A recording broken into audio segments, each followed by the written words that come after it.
કે ટેકનોલોજી રોજગાર ખાઈ જાય છે. હા બેટા, હું એ સમજાવવા માગું છું. ભાઈનો પ્રશ્ન એવો છે કે સાચી વાત છે, ટેકનોલોજી રોજગારને ખાઈ જાય છે અને માનવ શ્રમ ઉપર સંકટ ઊભું કરે છે, માનવની આજીવિકા ઉપર સંકટ ઊભું કરે છે. આ વાતના સમર્થનમાં રોનક બોલી રહ્યો છે કે એ વાત સાચી છે કે ભાઈ હમણાં એક એવી ઘટના જોઈ કે એક કામ માટે ઓટોમેશનનો નિર્ણય લીધો કંપનીએ, બાકી એ કામથી 10 જણાને 2 મહિના માટે રોજગાર મળત ને 2-2.5 લાખનો એને ખર્ચો થાય.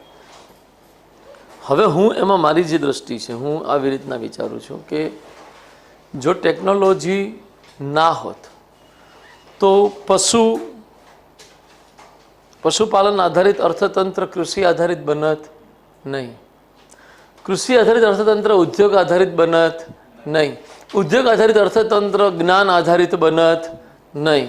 એવરીથિંગ જે અત્યારે આપણને ડેવલપમેન્ટના રૂપમાં જોવા મળી રહ્યું છે એ હકીકતમાં દેણ કોની છે મારા ભાઈ બહેનો? ટેકનોલોજીની દેણ છે. તો બાપુ ટેકનોલોજીના વિરોધી છે એવું હું નથી માનતો. બાપુ એવી ટેકનોલોજીના વિરોધી છે જે માનવ શ્રમને પ્રતિસ્થાપિત કરે છે, પરંતુ એને પણ હું એક તાત્કાલિક ઘટના માનું છું, એને હું એક લાંબા ગાળાની ઘટના નથી માનતો. કારણ કે લાંબા ગાળે ટેકનોલોજીથી જ રોજગાર સર્જન થાય છે. જો ખરેખર બાપુનો એમ કહેવું હતું કે માનવ શ્રમને પ્રતિસ્થાપિત કરનારા આ ઉદ્યોગો ખતમ કરી દેવા જોઈએ, જો ખતમ કરી દીધા હોત તો આપણે 100 કરોડ લોકોને રોજીરોટી આપી શકત. આજે જે પરિસ્થિતિમાં આપણે આવ્યા કે જે લોકો ગરીબ છે અને મફતમાં આપણે અનાજ આપી શકીએ છીએ, શું એ દિવસ આપણે ટેકનોલોજી વગર જોઈ શકત?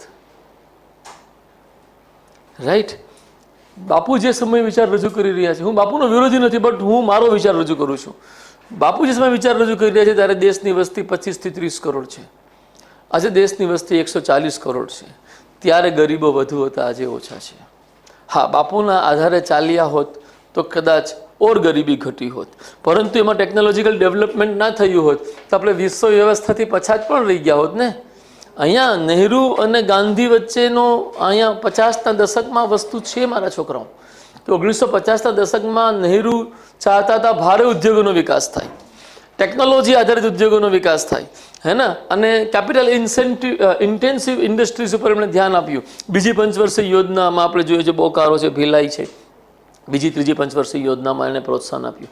ત્યારે ત્યારના ગાંધીવાદીઓ નહેરુની ટીકા જ કરતા કે આ નહેરુ જે ગાંધીજીની હારે હતો એ ભારે ઉદ્યોગોને મહત્વ આપી અને ગાંધીવાદી સિદ્ધાંતોનું જ ઉલ્લંઘન કરી રહ્યો છે. પરંતુ હકીકતમાં એ સમયે જો આપણે આ ન કર્યું હોત, જેમ કે DRDO આપણે એમણે એસ્ટાબ્લિશ કર્યું, પરમાણુ ઉર્જા આયોગ એમણે એસ્ટાબ્લિશ કર્યું, લોખંડ પોલાદના કારખાનામાં એમણે પહેલો કરી, રાઈટ, એ આપણે ના કર્યું હોત મારા છોકરાઓ તો આપણે વિશ્વમાં ક્યાંય ટકી શકત? પહેલી વાત. બીજી વાત કે ટેકનોલોજીનું ઇનોવેશન મને લાગે છે માનવ કલ્યાણને એક નવી ઊંચાઈ આપશે. ટેકનોલોજી આજે અત્યારે એક સમસ્યા થઈ ગઈ કે ભાઈ આપણે કાર્બન ઉત્સર્જન, પર્યાવરણ સંકટનો શિકાર છે અધિક ઉપભોગના કારણે. તો ઉપભોક્તાવાદી માનસિકતાને આપણે સંયમમાં લઈ આવીએ એ એક આપણું કર્તવ્ય છે, આપણે કરવું જ જોઈએ. બટ ફક્ત એનાથી જ નહીં, ટેકનોલોજીથી પણ આપણે એ સમસ્યાનું સમાધાન શોધી રહ્યા છીએ. તો એક તરફ આપણે ઉપભોક્તાવાદી માનસિકતાને સંયમમાં લાવવા માગીએ છીએ અને બીજી તરફ આપણે ટેકનોલોજીકલ ઇનોવેશન, આજે આપણે સોલર એનર્જી યા વિન્ડ એનર્જીની મારા ભાઈ બહેનો વાત કરીએ. 2000ના દશકમાં જ્યારે હું આ બધું ભણતો, સોલર એનર્જી, વિન્ડ એનર્જી, એક સ્ટુડન્ટના રૂપમાં એ કે કોઈ પણ રૂપમાં, ત્યારે એક જ વાત આવતી કે આ એટલી બધી એક્સપેન્સિવ છે કે એને તમે જળ વિદ્યુત કે તાપ વિદ્યુતના સ્થાને રિપ્લેસ ના કરી શકો. બટ આજે કન્ડિશન કેવી થઈ ગઈ, હું આ બતાવવા માગું ટેકનોલોજી બેટા તમને તમારી સમજ બનાવવા માટે.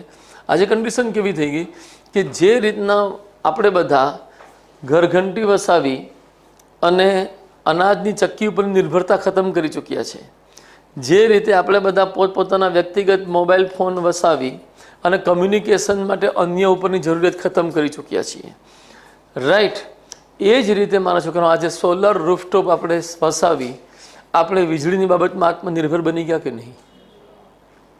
અને એ વીજળીથી કોઈ પણ પ્રકારનું નુકસાન થતું નથી. જુઓ બેટા, એ ટેકનોલોજીકલ ઇનોવેશન ના થયું હોત તો કદાચ આપણે આ સ્થિતિમાં આવ્યા ન હોત. તો પ્રથમ તબક્કે આપણે જે ટેકનોલોજીકલ ડેવલપમેન્ટથી જે પ્રગતિ હાંસિલ કરી એ પ્રગતિથી જ આપણી પાસે એવા રિસોર્સ અને કેપિટલ જનરેટ થયું કે હવે આપણે એવી ટેકનોલોજી હાંસિલ કરી રહ્યા છીએ કે જે પર્યાવરણને અનુકૂળ હોય. એટલે ટેકનોલોજીનો વિરોધ તો કરવાનો માનવ શ્રમને પહેલા તબક્કામાં એ નકારે છે, પરંતુ આગળના તબક્કામાં તો એનાથી જ પાછું માનવ શ્રમને પ્રોત્સાહન મળવા લાગે છે. આઈટીએ કેટલા જોબ ખતમ કર્યા એ એક પ્રશ્ન ઊભો કરીએ અને આઈટીએ કેટલા જોબ જનરેટ કર્યા એ એક પ્રશ્ન ઊભો કરીએ. મારા ભાઈ બહેનો વાત સાચી કે ખોટી? તો મને લાગે છે લગભગ સરખું હશે, કદાચ જનરેટ કરીએ એ વધી જશે એવું મને લાગી રહ્યું છે. તમે પણ વિચારશો તો કારણ કે આટલા બધા લોકોને રોજગાર મળવો પહેલી મુશ્કેલી. બીજી મુશ્કેલી કે અત્યારે બેરોજગારી હોવા છતાં ભૂખમરી નથી, એ આપણે સોલ્વ કરી ચૂક્યા છીએ. હજી કુપોષણની સમસ્યા છે. એટલે બાપુના ટેકનોલોજીના વિચાર તાત્કાલિક દ્રષ્ટિથી તો એવા લાગે કે ભાઈ માનવ શ્રમના સંદર્ભમાં એ વાત સાચી છે, બટ એના આધારે ટેકનોલોજીકલ ઇનોવેશનને રોકવું એ મને ક્યાંય તર્કસંગત દેખાતું નથી. એમાં એક મારું વાક્ય એવું છે કે ટેકનોલોજીથી ઊભી થયેલી સમસ્યાઓનું સમાધાન ટેકનોલોજીમાં જ છે.